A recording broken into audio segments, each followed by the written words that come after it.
الحمد لله رب العالمين، الصلاة والسلام على أشرف الأنبياء والمرسلين نبينا محمد وعلى آله وأصحابه أجمعين.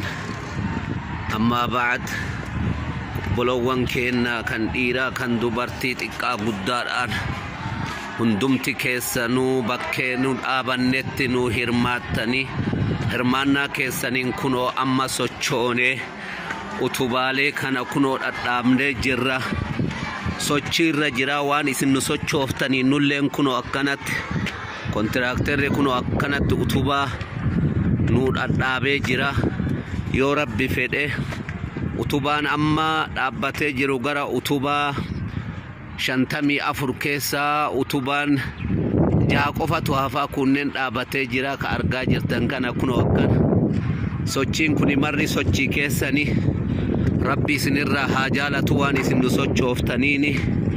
Osoo isin nu sochoosuu baattanii dhaabbannee jirra, jaluma sanitti dhaabbannee jirra. Kunoo wanni isin hojjettan kana fakkaata. Rabbi isinirraa haa jaalatu.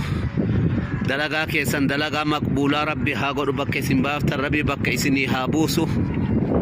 Kunoo sochiin teessan akkanatti nu sochooftee jirti.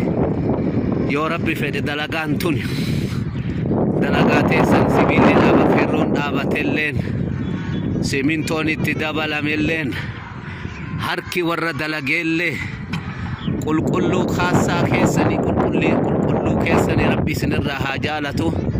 Sochiin kunoo akkanatti hojjetamaa jira. Utubaa jaha qofatu hafe.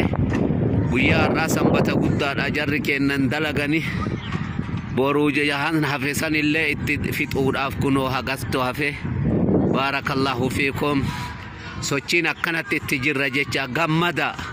Rabbi jannataan isin haa gammachiisu. Ilmaan duniyaan rabbi isin haa gammachiisu. Bakka isin baaftan rabbi bakka isinii haa buusu.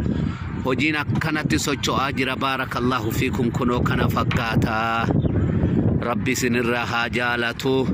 Kaafillee inshaallah isinii gabaasna inshaallah dalagaa adada deemuudhaan kana fakkaata.